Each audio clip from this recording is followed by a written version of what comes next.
வாழும் வரை நிழல் என உடன் நான் வருவேனே.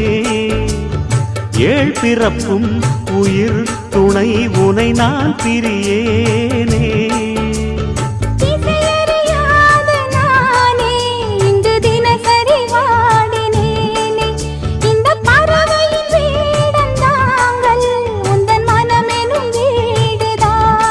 நீண்ட காலம் நேர்ந்த சோகம் நீங்கி போக நானும் தீண்ட யோகம் விளங்கிட. பூமிக்கொரு வாரம் என்று எண்ணி இருந்தேன், பூமுடிக்க யாரும் இன்றி கண்ணி இருந்தேன். சொந்தமின்றி பந்தமின்றி நானும் இருந்தேன், பொட்டு ஒன்று தொட்டு வைத்து பூவை அடைந்தேன். நன்றி சொல்லவே உனக்கு என் மன்னவா வார்த்தை இல்லையே.